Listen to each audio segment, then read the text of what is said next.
जरूरी नहीं कि चेहरा जिनका सुंदर है कर्म भी इतना सुंदर होगा, है क्या जरूरी?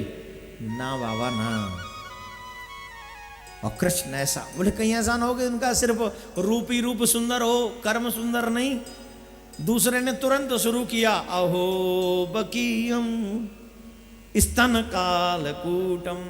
उनका स्वभाव कैसा है? बोले पूतना विष पिलाने आती है और फिर भी मेरे कृष्ण क्या करते हैं? बोले उससे मोक्ष दे देते हैं। अब सुखदेव जी से नहीं रहा गया, निकल आए गुफा से बाहर।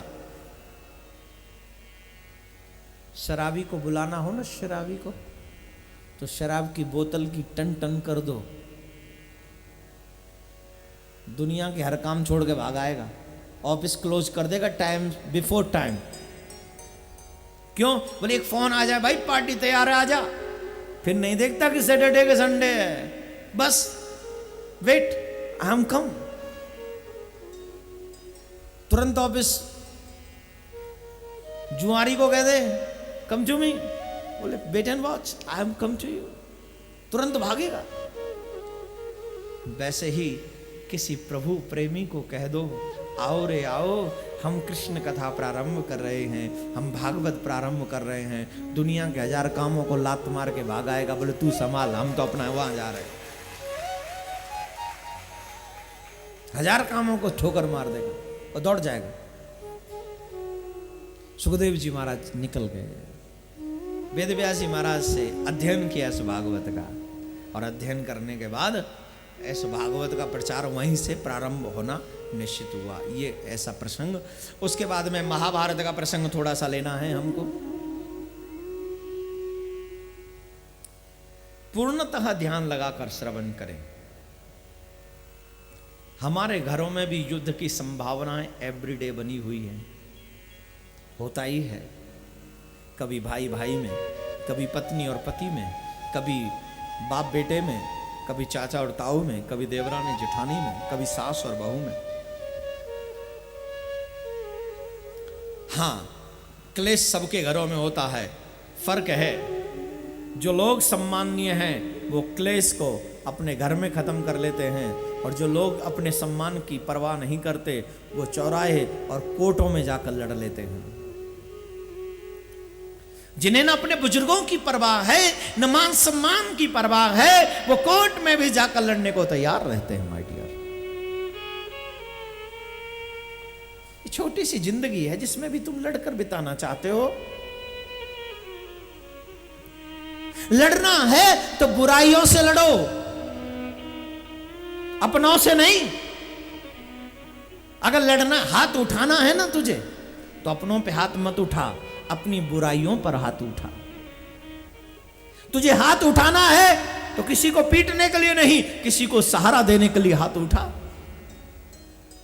अगर तुझे नजरें उठानी है तो किसी पर कुदृष्टि के लिए नहीं, अपनी नजरों को किसी दीन के लिए, उसको सहारा देने के लिए अपनी नजरों को उठा। और देख दुनिया में कितना बेसहाय लोग हैं, उनकी मदद करने के लिए आंखों को उठा।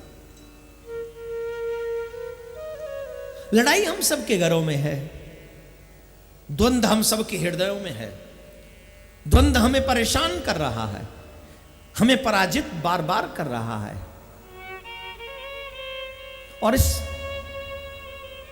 पराजित होने का एकमात्र कारण है, और कारण मेरा अहंकार, मेरा अभिमान।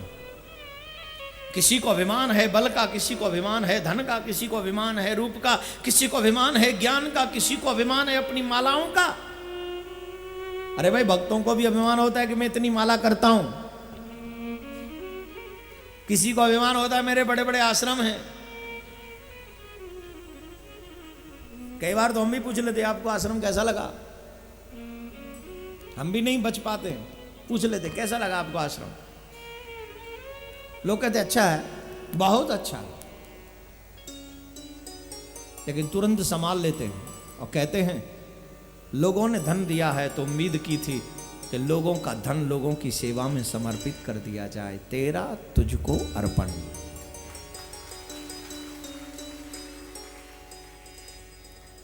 एक व्यक्ति ने मेरे से कहा, महाराज जी आपने आश्रम बनाया है तो इसमें रहने की दक्षिणा क्यों लेते हो आप?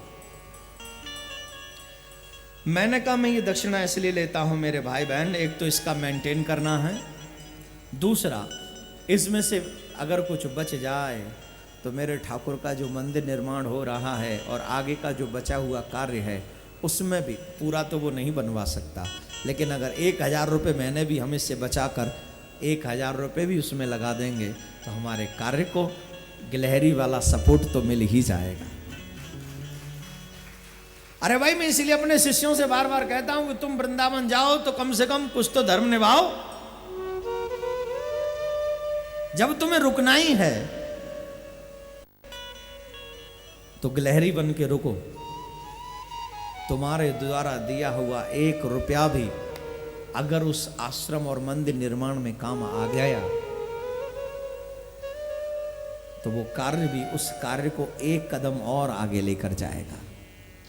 तो ये काम तो है आपका, आपको करना चाहिए। आप ही के लिए बना है, मेरे लिए थोड़ी बना। मैं तो वहां रहता ही नहीं, मैं तो कथा करने जाता रहता हूं। अब थोड़ा करना पड़ता है ना, ऐड भी करना पड़ता है। जब बुरुस वाला ऐड कर सकता है तो मैंने तुम्हें शांति धाम बनाया तो फिर नहीं करेगा क्या? करना पड़ेगा भाई, वो ऐड भी जरूरी है। तो शांति सेवा धाम में आप जाकर शांति के साथ रहें। स्वभाव कैसा हो? बोले सेवा करने वाला।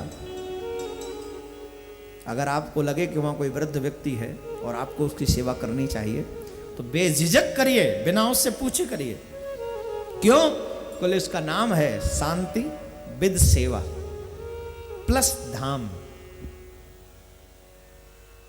शांति को भंग मत करना, जोर से मत बोलना जाने वालों कि अपने घर की अशांति मेरे ठाकुर के धाम में ले जाओ ना।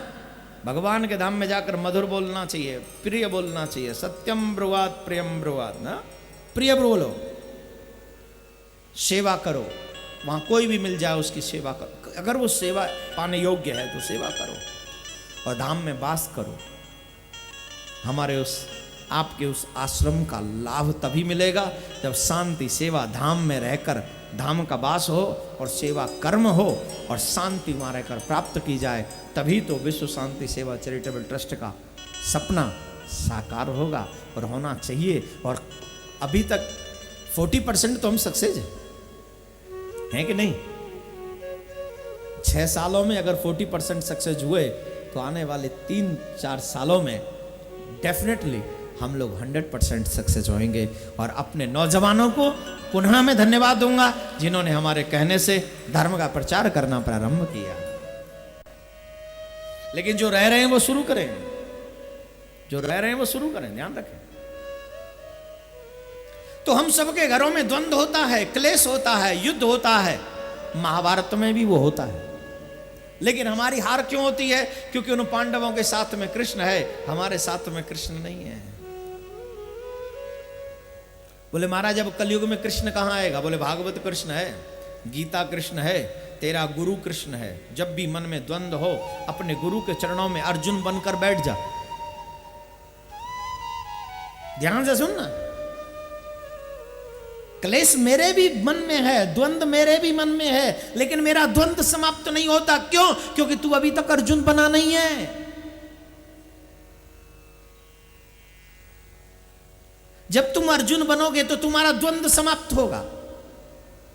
You become the Arjun. If you want to know about Gita, if you want know about Gita, then you are become the Arjun. पहले तुम अर्जुन बनो।